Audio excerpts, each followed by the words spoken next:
प्यारे देशवासियों, नमस्कार। आज मैं जो हमारे लोकतंत्र के स्तंभ हैं, 4 स्तंभ जिनको कहा जाता है, उनके बारे में संतोष मलिक जी की बहुत बड़ी चिंता है। 4 लोकतंत्र के स्तंभ जिनको माना जाता है कि लोकतंत्र इन्हीं के ऊपर टिका है, उन स्तंभों के बारे में संतोष मलिक जी की बहुत बड़ी चिंता वो आपके साथ साझा करना चाहूँगा। आपको मालूम है संतोष मलिक जी आपके अपने मतदाता जागृति संगठन की राष्ट्रीय अध्यक्ष हैं। अब आप देखिए, ये जो 4 स्तंभ हैं, इनमें एक विधायिका है, एक कार्यपालिका है, एक न्यायपालिका है और एक मीडिया है।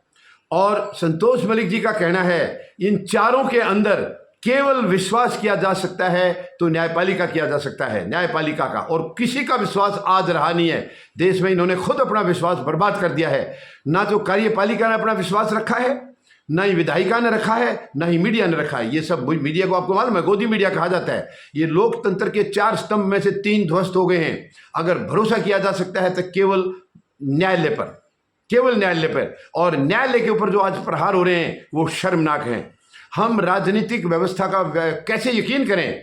उन्होंने कभी यकीन दिलाने की कोई बात कही नहीं है। वो हमेशा वर्तमान राजनीतिक नेतृत्व जो 11 साल से है वो बर्बाद करने पर तुला हुआ है, देश को कमजोर करने पर तुला हुआ है।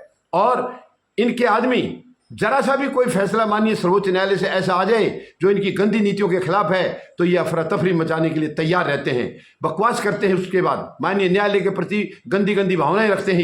ये शर्मनाक है। ये बहुत ही खतरनाक माना है। संतोष मलिक जी ने कहा है केवल सर्वोच्च न्यायालय है। न्यायालय मतलब सारे ही हैं, लेकिन सर्वोच्च न्यायालय क्योंकि वो सबसे ऊपर हैं, उच्चतम न्यायालय है, यानी उन्हीं का भरोसा किया जा सकता है, केवल न्यायालय का, बाकी का भरोसा नहीं है। तो देश की एकता और अखंडता को बचाने के लिए माननीय सर्वोच्च न्यायालय का कोई भी आदेश, कोई भी निर्देश सर्वोपरि होता है।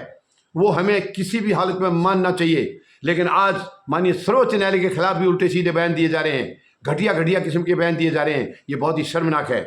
हमें माननीय सर्वोच्च न्यायालय की शक्तियों का ध्यान रखना होगा। इनकी जो संविधान के प्रति जिम्मेवारी है, क्योंकि संविधान के यानी कॉन्स्टिट्यूशन के कस्टोडियन हैं वो माननीय सर्वोच्च न्यायालय हैं। उनमें जो शक्तियां दी हैं वो उसको संविधान की रक्षा के लिए दी हैं। संविधान के रक्षक के तौर पर है माननीय सर्वोच्च न्यायालय, और बाकी सब तो भक्षक बने हुए हैं। बाकी जो 3 पिलर हैं वो तो भक्षक के तौर पर बने हुए हैं। उनको कोई देश की एकता अखंडता की चिंता नहीं है।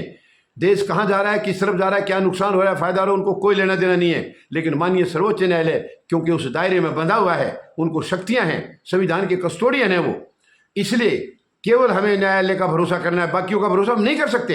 ये भरोसा अगर अपना जमाए तो क्यों नहीं करेंगे हम? सरकार है, सरकार का भरोसा होना चाहिए, लेकिन सरकार खुद कह रही है कि वो भरोसे के लायक नहीं है। सरकार के कामकाज बता रहे हैं, उनकी कार्य करने की जो शैली है वो बता रही है कि वो भरोसे के लायक नहीं है। वो देश को कमजोर कर रहे हैं, बांट रहे हैं जातियों में, धर्म में। ये बेशर्मी है, बेशर्मी है। ये देश को इस तरीके से बांटा जा रहा है। तो हमें अगर माननीय सर्वोच्च न्यायालय के खिलाफ कोई आवाज उठाता है तो हमें खड़ा होना होगा, माननीय सर्वोच्च न्यायालय के पक्ष में हमें खड़ा होना होगा। नहीं तो चौथा स्तंभ भी ध्वस्त हो जाएगा। अगर चौथा स्तंभ भी ध्वस्त हो गया तो आप लगाइए लोकतंत्र का क्या हाल होगा, संविधान का क्या हाल होगा। अगर हमने संविधान बचाना है, लोकतंत्र बचाना है, तो हमें माननीय सर्वोच्च न्यायालय के पक्ष में खड़ा होना होगा, इनके साथ खड़ा होना होगा और उन शक्तियों को यह बताना होगा कि जो आप कर रहे हैं वो गैर संवैधानिक है, गैर कानूनी है, उसकी इजाजत नहीं दी जाएगी। आज जो देश में प्रथा चल रही है, यानी माननीय सर्वोच्च न्यायालय से अगर इनके गलत कामों के हक में कोई फैसला आ जाए तो ये जो है उस वक्त तफरियां मनाते, मतलब अपनी पार्टियां मनाते हैं। और जरा सा इनकी गलत नीति का विरोध अगर हो गया सर्वोच्च न्यायालय से, फिर ये सर्वोच्च न्यायालय की ऐसी तैसी करने पर तुल जाते हैं। किसने दी आपको इतनी शक्तियां? किसने दिया इतना अधिकार? ये शर्मनाक है, शर्मनाक है। माननीय सर्वोच्च न्यायालय ही केवल है, यानी कि न्यायालय केवल है जिसका भरोसा किया जा सकता है आज देश में। बाकी सब ध्वस्त हो चुके हैं। और हमें हर हाल में देश की एकता और अखंडता को बचाए रखना है, देश का प्रेम और भाईचारा जो उसको बचाए रखना है, सभी जातियों में आपस का जो सहयोग है परस्पर उसको बचाए रखना है। और उसका एक ही रास्ता है कि हमें माननीय सर्वोच्च न्यायालय के पक्ष में खड़ा होना होगा, क्योंकि माननीय सर्वोच्च न्यायालय संविधान के दायरे में अपनी शक्तियों का इस्तेमाल कर रहे हैं। और इनको अगर कोई रोक रहा है तो इसका मतलब वो देश का दुश्मन है, वो देश के खिलाफ है, संविधान के खिलाफ है, वो देश की अखंडता और एकता के खिलाफ है।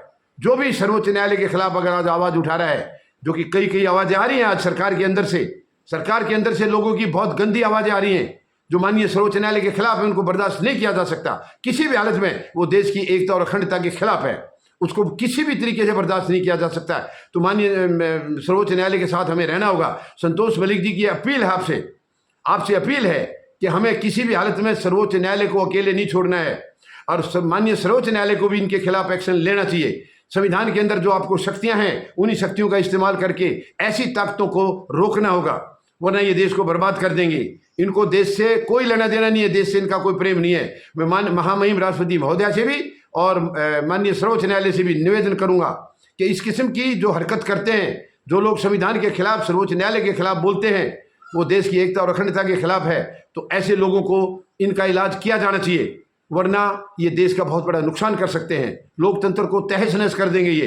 तो इसलिए ऐसी बदजुबानी करने वालों को तुरंत रोकना होगा, इसके अलावा कोई रास्ता नहीं है। हमें देश को बचाना है, देश को नुकसान नहीं होने दे सकते, हम संविधान को नुकसान नहीं होने दे सकते, देश की एकता और अखंडता को हम खराब नहीं होने दे सकते। तो इसका मतलब है सीधे सीधे संतोष मलिक जी की अपील है, हमें सर्वोच्च न्यायालय के साथ खड़ा होना होगा, न्यायालय के साथ खड़ा होना होगा, इनकी भावनाओं की कदर करनी होगी, क्योंकि ये संविधान के दायरे में रह करके अपनी शक्तियों का इस्तेमाल कर रहे हैं और उसके लिए जो जरूरी है वही कर रहे हैं, वो दायरे से बाहर नहीं गए हैं। तो इसलिए बिल्कुल हम माननीय सर्वोच्च न्यायालय को एहसास दिला रहे हैं, हम आपके साथ हैं, आपको किसी किस्म के दबाव में आने की जरूरत नहीं है। आपको जो शक्तियां हैं देश को बचाने के लिए, संविधान को बचाने के लिए, आप उनका बेफिक्र होकर के इस्तेमाल करिए, पूरा देश आपके साथ खड़ा है। धन्यवाद।